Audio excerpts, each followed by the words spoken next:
오늘은 우리가 설립 107주년 감사 예배를 하나님께 올려드립니다.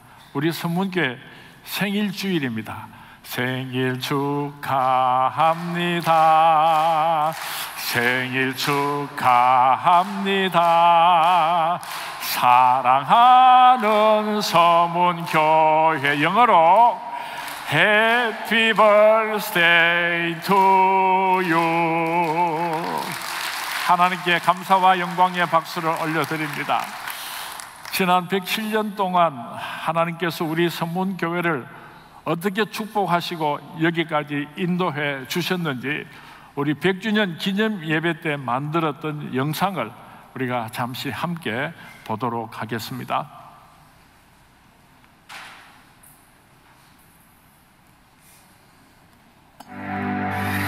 대구에 복음이 처음으로 전파된 것은 119년 전 1893년 윌리엄 베어드 목사에 의해서입니다. 그로부터 2년 뒤 제임스 애덤스 목사가 입국했고 1900년 12월 10일에 남문안교회를 설립했습니다. 남문안교회는 날마다 부흥해 2년 후 달람교회로 은혜롭게 분립하고 1912년 5월 21일 바로 그날 아름다운 대구 서문교회의 역사는 시작됐습니다. 우리 대구 서문교회는 100년 역사 동안 7차례에 걸쳐 성전을 헌당했습니다. 1912년 최초의 달람교회는 세례교인 40명, 학습교인 50명, 90명이 재중원 대합실에서 예배를 드림으로 시작하고 이듬해 1913년 첫 성전을 지금의 주소지인 대신동 180번지에 목조 함석 건물로 지어 헌당했습니다. 연일 부흥함으로 1928년에 건평 294평의 제2성전을 헌당, 1947년 종각을 증축한 제3성전 헌당, 1955년 종각을 재증축해 제4성전을 헌당했으며 하나님의 은혜로 계속 부흥되는 가운데 1977년 구건물을 완전히 헐고 건축을 시작해 3년 뒤 1980년 9월 28일 제5성전 입당 예배로 하나님께 영광을 돌려드렸습니다. 그 후 1996년 10월 종탑 엘리베이터를 설치하며 제6성전을 증축했으며 그리고 2012년 33년 된 성전을 리모델링 증축해 현재의 제7성전으로 완공하게 됐습니다. 대구 서문교회는 100년의 역사 가운데 총 5분의 담임 목사님이 계셨으며 그 가운데 3분이 교단 총회장을 지낸 대한민국 유일의 자랑스러운 교회입니다. 1대 담임 목사님은 정재순 목사님으로 1915년에서 1922년까지, 1938년에서 1946년까지 2번에 걸쳐 심우하셨고 2대 담임 목사님은 연봉남 목사님으로 1922년부터 1936년까지 심우하셨고 17회 총회장을 역임하셨습니다. 3대 담임 목사님은 명신홍 목사님으로 1947년부터 1957년까지 심우하셨고 38회 총회장을 역임하셨으며 4대 담임 목사님은 이성헌 목사님으로 1957년부터 1995년까지 심우하셨고 73회 총회장을 역임하셨습니다. 그리고 현재 대구 서문교회를 심우하시는 이상민 목사님은 5대 담임 목사님으로 1995년부터 현재까지 심우하고 계십니다. 우리 서문교회는 지난 100년 동안 5분의 민족과 시대를 일깨워온 탁월한 담임 목사님이 계셨습니다. 수많은 자랑스러운 장로님들이 계셨습니다. 주님의 몸된 서문교회와 함께 십자가를 진 귀한 성도님들이 계셨습니다. 그리고 오늘 그 찬란한 역사 위에 우리가 함께 서 있습니다. 다음 100년도 일어나 빛을 발하는 대구 서문교회가 돼 하나님께는 영광을, 이웃에게는 행복을 주는 교회로 힘차게 달려나갈 것입니다. 서문이여 일어나라, 빛을 발하라.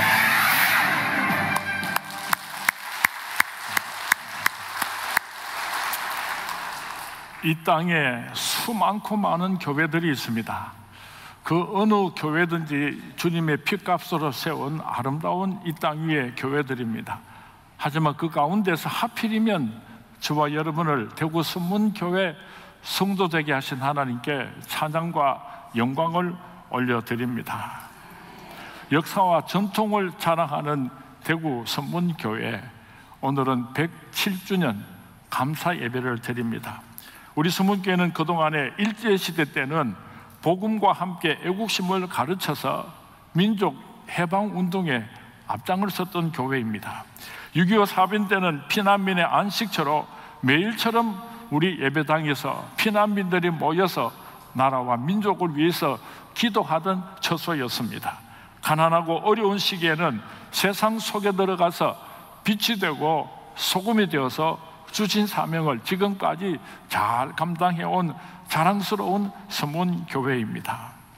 100년이 넘는 역사 가운데서 우리 서문교회 담임 목사님은 저를 포함해서 5명밖에 계시지 않았습니다. 정재순 목사님, 연봉남 목사님, 명신홍 목사님, 이성은 목사님, 제가 부임하기 전에 4분의 담임 목사님이 계셨는데 그 가운데서 3사람이 우리 교단의 총회장을 지냈습니다. 우리나라에 그렇게 수많고 많은 교회들 가운데서 한 교회에서 총회장을 3사람을 배출한 교회는 우리 서문교회 밖에 없습니다. 얼마나 자랑스럽고 영광스러운지 모르겠습니다. 우리 원로 이성은 목사님께서는 27살 나이에 대구 서문교회 담임 목회를 시작하셔서 지금까지 70년 주님의 몸된 교회의 영적인 지도자로서 우리들의 영적인 아버지로서 함께하고 계십니다. 대구 교회의 영적인 지도자로서 우리 대한예수교 장로의 우리 교단의 영적인 지도자로서 한국을 대표하는 살아계신 영적인 지도자로서 지금까지 존경을 받아오고 계십니다.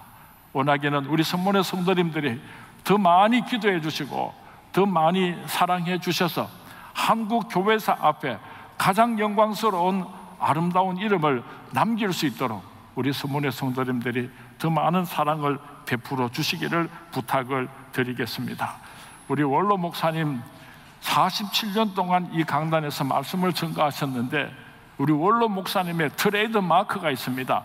누구든지 기억하는 말씀이 있는데 하나님과의 바른 관계입니다. 하나님과 바른 관계를 맺고 살아라. 47년 동안 말씀해 주셨습니다. 하나님과 바른 관계를 맺으면 우리가 이 땅에서 복되고 영원한 하늘나라 천국의 주인공이 된다고 일평생 말씀해 주셨는데 그 축복의 말씀을 오늘 우리 선문의 성도님들이 가슴 깊이 다시 한번 새길 수 있기를 주님의 이름으로 부탁을 드립니다. 지금까지 지내온 것 주의 것이를 해라. 한이 없는 주의 사랑 어찌로 말하랴. 자나깨나 주의 소원이 항상 살펴주시고 모든 일을 주 안에서 형통하게 하시네. 부족한 이상민 목사가 1995년 42살의 나이로 대구 서문교회 담임 목사로 부임하고 벌써 24년의 세월이 흘렀습니다. 제가 처음에 서문교회 부임하니까 권사님들께서 한 20명이 제 방으로 찾아오셨어요. 그리고 서복희 권사님께서 목사님 제가 나이가 제일 많은 관계로 제가 권사님을 대표로 해서 목사님에게 한마디 부탁드리려고 찾아왔습니다. 그래서 얼마나 제가 쫄았는지 몰라요. 무슨 말씀을 하시려고 그렇게 서론을 꺼내시는지 제가 무슨 말씀을 하시려고 하십니까? 이랬더니요, 그 서복희 권사님께서 웃으시면서 이렇게 말씀하셨어요. 목사님 젊은 데다가 목사님 너무 잘생겨가지고 요놈의 여자들이 꼬리를 치솟는데 여자 조심하세요. 여자는 다 여시라요, 여시. 그렇게 제게 말씀을 해주셨어요. 그때는 제 인물이 대단했던 것 같아요. 지금도 뭐 그렇게 나쁘지는 않지만은 그렇게 서문교회에서 제 사역을 시작을 했습니다. 맨 처음에 부임하고 10년 동안에는 잔치집같이 아름다운 교회라고 하는 슬로건을 가지고 우리 서문교회를 잔치집 같은 교회로 만들려고 몸부림을 쳤습니다. 저는 목사의 아들로 이 세상에 태어났습니다.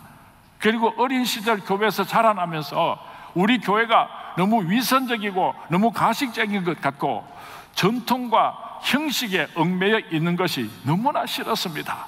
그래서 제가 반항을 많이 했어요. 어느 날 하나님께서 제게 말씀하시기를, 야 상민아, 한국교회가 타락을 하고 한국교회가 그렇게 위선적이고 가식적이라면 자꾸만 불평하지 말고 네가 천지적같이 아름다운 교회로 바꿔놓으면 되지 않겠느냐, 그렇게 말씀을 하셔서 제가 얼마나 울었는지 몰라요.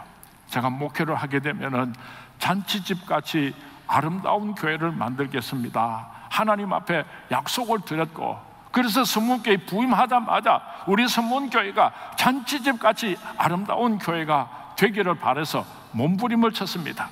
요한복음 2장 1절에서 11절 말씀을 가지고 해마다 잔치집같이 아름다운 교회라고 하는 제목을 가지고 또 말씀을 드리고 또 말씀을 드렸습니다.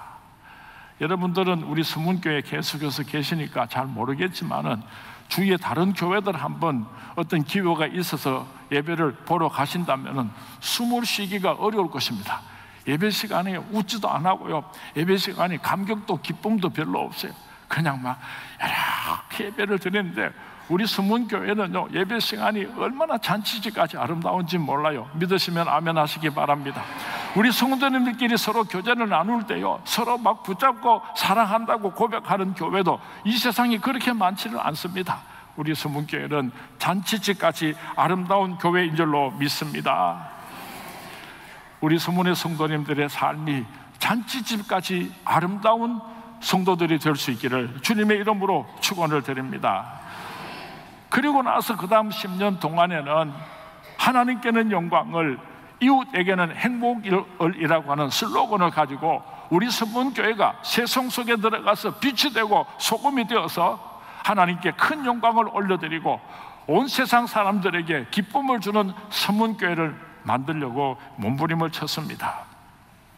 1998년 우리나라에 IMF가 났을 때에 무료 급식을 시작해서 10년 동안 주 5일 하루에 700여 명의 힘들고 어려운 사람들을 우리 선문교회에 불러서 정성껏 식사 대접을 했습니다. 2000년부터 2012년까지 12년 동안에는 우리 선문교회에서 가난하고 어려운 사람들을 위해서 무료 진료소를 운영을 했습니다. 그리고 2004년부터 지금까지 선문복지관 재단을 설립하여서 특별히 정신지체장애를 가지고 있는 아주 어려운 사람들을 70여 명을 오늘도 우리가 섬기고 돌보아 오고 있습니다. 석수경 장로님, 박내식 장로님, 최유화 장로님께서 복지관장으로 수고해 오셨고, 지금은 남재수 장로님께서 복지관장으로, 그리고 신동엽 지사님이 우리가 복지관을 시작하고 지금까지 복지국장으로서 수고하고 계십니다. 우리 선문교회가 자랑할 일들이 참 많은데 그 가운데 여러분들이 꼭 빼놓으면 안 되는 아주 귀한 자랑거리가 있는데, 그것이 무엇인가 하면은 우리 선문교회 안에 주일학교 가운데 사랑부, 미랄부, 신체의 장애를 가진 사람들과 정신적인 장애를 가진 사람들이 200여 명이 우리 교회 안에 있습니다. 별로 놀라지도 않아요. 200여 명의 사랑부, 미랄부 주일학교 학생들을 우리 선문교회가 잘 섬기고 있습니다. 특별히 우리 한비갑 전도사님께서 정신적인 지체를 가지고 있는 사람들에게 아주 깊은 하나님의 말씀과 사랑으로 가르쳐 오고 있습니다. 제가 나이가 이제 65살이 되었습니다. 6월 26일이 제 생일날이니까 꼭 기억하시라는 뜻은 아니고, 6월 26일이 되면은 정부로부터 노인 우대증이 제게 나오게 됩니다. 앞으로 제가 전철을 타든지 나이가 많은 어른들에게 예우를 하는 그 대접을 제가 너무 젊고 잘생기기 때문에 당분간은 받지 않으려고 생각을 합니다. 이제 저도 한 5년쯤 있으면은 은퇴를 해야지 됩니다. 제일 먼저 10년 동안에는 잔치집같이 아름다운 교회를 만들려고 몸부림을 쳤고, 그 이후에 10년 동안은 하나님께는 영광을 올려드리고 이웃에게 행복을 주는 교회로 그렇게 몸부림을 쳐왔습니다. 그리고 몇 년 전부터 시작해서 다음 세대를 준비하는 교회라고 하는 슬로건을 가지고 지금 열심히 달려가고 있습니다. 제가 은퇴할 때까지 저는 다음 세대를 준비하는 교회를 만들어 갈 것입니다. 우리 교단은 대한예수교 장로계 합동에 속해 있고 보수적인 개혁주의 교단입니다. 얼마나 보수적인 신앙을 가지고 있는지 모릅니다. 우리가 보수적인 신앙을 가지고 있다고 할 때 그 근거가 무엇인가 하면은 하나님의 말씀을 1.1핵도 빼거나 더하지 아니하고 하나님의 말씀을 그대로 믿는 신앙을 가진 교단을 의미하는 것입니다. 주님께서 다시 오시는 그날까지 하나님의 말씀을 자의적으로 해석하고 더하고 빼는 일은 이 강단에서 결단코 일어나서는 안 될 것입니다. 저는 목숨을 걸고 보수주의 신앙을 지킬 것입니다. 우리가 신앙생활을 할 때에 본질적인 것이 있고 비본질적인 것이 있습니다. 본질적인 것이라고 하는 것은 오로지 하나님의 말씀, 성경책입니다.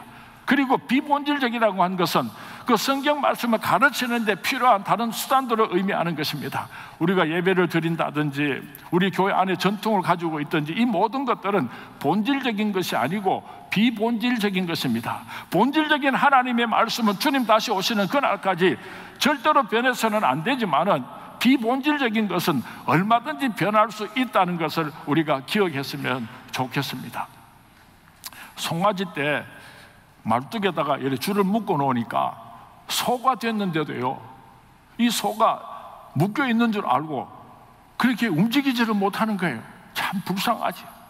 자유를 주었음에도 불구하고 마음대로 들판을 다니지 못하는 어리석은 소처럼 우리 한국 교회가 예배의 형식이나 전통 이런 것들을 본질적인 하나님의 말씀과 동일시함으로 말미암아 세상이 변했음에도 불구하고 그 속에서 자유를 누리지 못하고 그렇게 구속을 당한 상태로 살아가고 있는 것이 얼마나 안타까운지 모르겠습니다. 예를 든다면은 모세가 가시덤불 속에서 하나님의 말씀을 받을 때 출애굽기 3장 5절 말씀에 기록이 되어 있습니다. 하나님이 이르시되 이리로 가까이 오지 말라. 내가 선 곳은 거룩한 땅이니 내 발에서 신을 벗어라. 네가 하나님을 만나러 오는데 어떻게 감히 네가 신발을 신고 내게 올 수가 있느냐. 내 신발을 벗어라. 하나님께서 그렇게 말씀하셨다는 그 성경적인 근거를 가지고 오늘 우리 교회 안에서 예배를 드릴 때에 강당 위로 올라올 때는 꼭 신발을 벗어놓고 올라오는 거라. 만약에 신발을 신고 올라오면은 하나님의 말씀을 어기고 벼락을 맞아서 죽을 줄 알고 벌벌 떨고, 그래서 우리 한국 교회들은요, 우리 성문교회는 다 신발을 신고 올라오는데 이렇게 다른 교회 가서 보면은요, 강당 위로 올라올 때 목사님, 장로님, 성도님들이 전부 다 신발을 벗고 그렇게 올라오는 교회들이 오늘도 얼마나 많은지 몰라요. 안타까워 죽겠어요. 안타까워 죽겠어요. 이 강당 위로 올라오는 사람은 목사님하고 장로님밖에 못 올라온다고 생각을 해요. 만약에 평집사님이나 성도님들이 이 강당 위로 올라오면은 하나님 앞에 무서운 불경건죄를 저지르게 되고 벼락을 맞아서 죽는 줄 알고 아무리 강당 위로 올라오라고 해도 올라오지를 못해요. 예수님께서 십자가에 못 박혀 죽으실 때에 성소의 휘장이 위에서 아래로 쫙 찢어지면서 누구든지 예수 그리스도의 이름으로 하나님 앞에 나아가는 제사장이 되었습니다. 믿으시면 아멘 하시기 바랍니다. 목사만 제사장인 것이 아니라 여러분들도 예수 그리스도 이름으로 만인 제사장이 되었습니다. 믿으시면 아멘 하시기 바랍니다. 그렇기 때문에 여러분들은 성령 위로 올라올 수가 있는 것입니다. 왜 못 올라오는지 모르겠어요. 지난 가을에 추수감사절 예배를 드릴 때요, 우리 선문교회가 대단한 사건이 일어났어요. 담임 목사가 예배 시간에 강단 밑으로 걸어 내려갔습니다. 여러분 곁으로. 이것은 우리 교단의 목사님들에게 있어서는 상상할 수도 없는 일입니다. 어떻게 목사가 설교하다가 말고 강대상을 내려가서 우리 성도님들에게 찾아가겠습니까? 그리고 여러분들은요, 강대상 위로 올라와가지고 수백 명이 예배 시간에 하나님께 춤을 추면서 찬양을 드렸어요.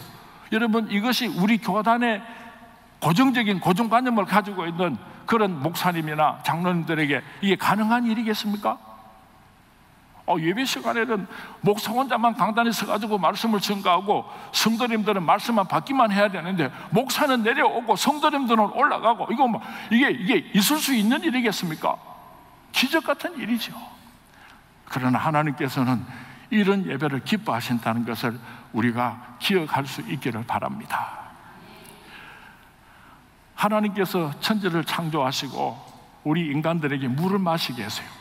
아담과 하와가 물을 마셨는데요, 물을 마시다가 보니까 손바닥으로 물을 떠서 마시니까 이거 좀 더 많이 마시고 싶어요. 그래서 옆에 보니까 아주 넓적한 나뭇잎이 있어서 그 나뭇잎에다가 물을 떠서 마셨어요. 그러다가 가만히 보니까 옆에 야자 열매 박이 있는데 반을 탁 깨가지고 그 속에다가 물을 따라서 마시니까 뻘컥뻘컥 시원하게 잘 마실 수 있었어요. 그 다음에 사람들은 진흙을 가지고 그릇을 만들어서 그 물을 마셨습니다. 오늘 저와 여러분은요, 이쁘고 이쁜 아름다운 컵에다가 물을 따라서 마시고 있지 않습니까? 물이라고 하는 것은 H2O, 이 물은 창조 이래로 지금까지 변함이 없습니다. 아담과 하와가 마셨던 그 물을 오늘 저와 여러분이 마시고 있는 것입니다. 이게 본질이라고 하는 것입니다. 그러나 비본질적인 것은 그 물을 담고 있는, 물을 마시는 수단인 것입니다. 나뭇잎으로 마실 수도 있고, 손바닥으로 마실 수도 있고, 박을 쳐서 마실 수도 있고, 진흙을 빚어서 마실 수도 있고, 아주 이쁜 유리그릇으로 물을 떠서 마실 수도 있는 것입니다. 우리가 교회 안에서 개혁을 한다고 할 때에 하나님의 말씀에 손을 대는 것이 아니에요. 하나님의 말씀은 본질입니다. 그러나 그 하나님의 말씀을 담고 있는 비본질적인 것들을 우리가 얼마든지 바꿀 수 있다는 것을, 이것을 인정하지 않으면 우리 다음 세대에게 아름다운 교회를 물려줄 수가 없습니다. 제가 미국에서 목회를 할 때에 하루는 길을 가는데 주일학교 아이들이 나를 보고 하이 미스탈리 미스탈리 하고 손을 흔들었어요. 그런데 그 아이들은 미스탈리라고 부를 때 얼마나 나를 사랑하고 얼마나 나를 존경하는지 몰라요. 그래서 자기들은 나를 보고 아는 척하면서 하이 미스탈리 이렇게 불렀는데 그 옆에 있던 자기 부모님들이 막 때리는 거예요. 이놈의 자식아, 목사님을 보고 미스탈리가 뭐냐고. 그러니까 아이들이 이해를 못하는 거예요. 자기들은 너무 사랑하기 때문에, 너무 존경하기 때문에 하이 미스탈리 그렇게 불렀는데 목사님이라고 안 부른다고 자기 어머니가 때리니까 이 아이가 화이 이러더라고요. 오늘 우리가 살고 있는 이 시대는 서로 다른 가치관을 가지고 살아가고 있습니다.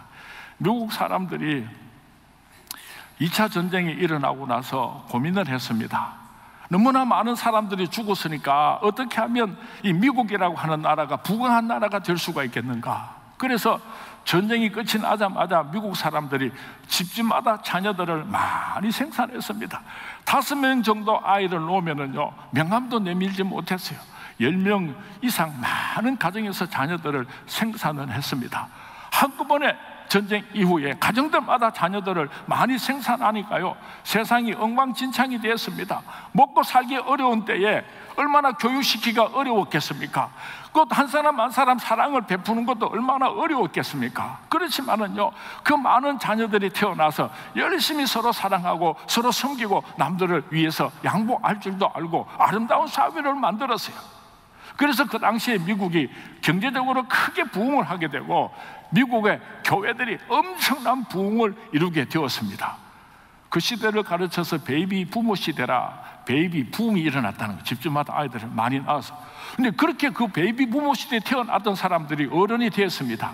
이제 결혼을 할 나이가 됐는데 가만히 생각해 보니까 우리 부모님들이 주책 없이 자녀들을 많이 생산해가지고 잘 먹이지도 못하고 제대로 사랑도 못 해주고 또 우리가 이렇게 서로 막 경쟁하고 힘들고 어렵게 살았는데 우리 부모님들은 우리를 기른다고 희생하고 살았지만은 나는 결혼하면은 자녀 때문에 희생하기 싫다. 그저 하나쯤 낳아서 잘 기르지 둘, 셋 그렇게 낳아서 자녀들 때문에 내가 행복을 잃어버리지 말아야 되겠다 이렇게 생각을 하고 베이비 부모 시대 때 태어났던 사람들이 결혼을 해서 자녀들을 만들지를 않았어요. 그 시대를 가르쳐서 베이비 부스터 시대라 그렇게 표현을 합니다. 베이비 부스터 시대라고 하는 것은 부스터는 파괴하다, 깨부수다 이런 뜻을 가지고 있습니다. 베이비 부스터 시대에 태어났던 아들, 딸들은요 베이비 부모 시대 때 태어났던 사람들하고 이 가치 기준이 완전히 다른 것입니다. 집집마다 하나씩밖에 안 낳았기 때문에 다른 사람들을 생각할 줄은 모릅니다. 아주 이기적입니다. 책임을 질 줄은 모릅니다. 무슨 일이든지 자꾸 미루기만 하지 자기가 일을 마무리할 줄은 모릅니다. 집집마다 아이를 하나씩밖에 안 낳았으니까 남자가 어떤 존재고 여자가 어떤 존재고 잘 모르니까요 그냥 동성애자들도 많이 생겨나게 된 것입니다. 우리 대한민국도 6.25 사변이 끝이 나고 나서 어떻게 하면 이 나라를 부강한 나라로 만들 수 있을까? 그렇게 지지지도 가난한데도 불구하고 집집마다 많은 자녀들을 생산했습니다. 그때 태어난 사람들이 베이비 부모 시대에 태어난 사람입니다. 내 형제가 적어도 3명 이상 되는 사람 한번 손들어 보시기 바랍니다. 여러분들은 베이비 부모 시대에 왜 손은 안 드는데요? 네, 여러분들이 다 베이비 부모 시대에 태어난 사람들, 형제가 하나밖에 없는 사람, 나 혼자밖에 없는 사람, 이 사람은 베이비 부스트 시대에 태어난 사람입니다. 한번 손들어 보시기 바랍니다. 우리 아들, 딸들이 저렇게 하나밖에 없어요.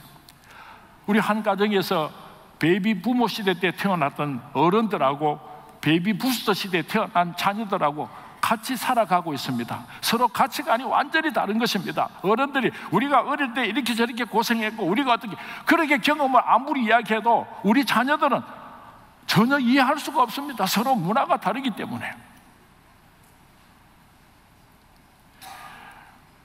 오늘 우리 다음 세대들이 얼마나 힘들고 어려운 시대 속에서 살아가는지 모릅니다. 교회에서는 창조론을 가르치지만은 학교에 가면은 진화론을 가르칩니다. 교회에서는 동성애가 죄라고 분명하게 가르치지만은 학교 가면은 동성애도 인정을 해야지 된다고 가르칩니다. 그래서 우리 아들, 딸들이 신앙생활을 하는데 얼마나 힘들고 어려운 가운데 놓여 있는지 모릅니다. 우리 스문교회 성도님들이 다음 세대를 위해서 어떻게 해야지 되는가? 우리 스문교회 성도님들이 다음 세대에게 우리의 신앙을 어떻게 물려주어야 하는가? 교회가 깊은 관심을 가져야지 됩니다. 많은 예산을 투자해야지 됩니다. 여러분 가정에서도 여러분의 자녀들을 위해서 깊은 관심을 가져야지 됩니다. 예수님께서 말씀하셔서 너희들이 나를 위해서 울지 말고 네 자녀들을 위해서 울어라, 그렇게 말씀하셨어요. 많이 울어야지 됩니다. 10년 전에 20년 전에 우리가 가르쳤던, 우리가 배웠던 그 방법을 가지고 주일 학교 학생들을 가르칠 수가 없습니다. 더 많이 연구를 해야지 되는 것입니다. 교회에서 선생님들과 가정에서 부모님들이 서로 같이 기도하면서 서로 협력을 해서 하나님께서 맡겨주신 우리들에게 부탁하신 아들, 딸들을 잘 길러서 다음 세대를 준비하는 우리 선문교회가 될 수 있기를 주님의 이름으로 축원을 드립니다. 오늘이라고 하는 것은 너무나 중요합니다. 오늘은 어제의 결과입니다. 그리고 내일의 원인이 되는 것입니다. 오늘 우리가 어떻게 다음 세대를 잘 길러내느냐에 따라서 우리 가정의 미래가 달려있고 우리 서문교회의 미래가 달려있고 우리 대한민국의 미래가 달려있는 것입니다. 우리 서문의 성도님들 107주년 설립 감사 예배를 드리면서 주님 다시 오시는 그날까지 하나님께서 우리에게 부탁하신 다음 세대에게 아름다운 신앙을 물려주겠습니다. 오늘보다도 더 아름다운 내일을 저들에게 물려주기를 원합니다. 그렇게 결단하는 귀한 시간이 될 수 있기를 주님의 이름으로 축원을 드립니다. 주님의 이름으로 축원을 드립니다. 이제 제가 은퇴를 하려면 한 5년 남았는데요, 이제는 잔치제까지 아름다운 교회 위에 하나님께는 영광을, 이웃에게는 행복을 주는 우리 선문교회가 앞으로 감당해야 할 한 가지 사명이 있다면 주님 오시는 그날까지 다음 세대를 길러서 하나님 앞에 바치는 사명입니다. 이 사명을 향해서 함께 달려갈 수 있게 되기를 주님의 이름으로 축원을 드립니다. 사도 바울은 말합니다. 내가 지나간 모든 일들은 자본줄로 여기지 아니하고 잘했던 일도 있습니다, 못했던 일도 있습니다. 지나간 그 모든 일들은 끝이 난 것으로 생각하지 아니하고 부르심의 상을 바라보고 표대를 향해서 달려간다고 오늘 빌립보서에서 고백을 하고 있습니다. 우리 선문의 성도님들, 지나간 일들 다 잊어버리고 부르심의 상을 바라보고 다음 세대를 하나님께로 인도하는 이 시대적인 사명을 향해서 달려가시는 우리 선문의 모든 성도님들이 되시기를 주님의 이름으로 축원을 드립니다. 주님의 이름으로 축원을 드립니다. 오늘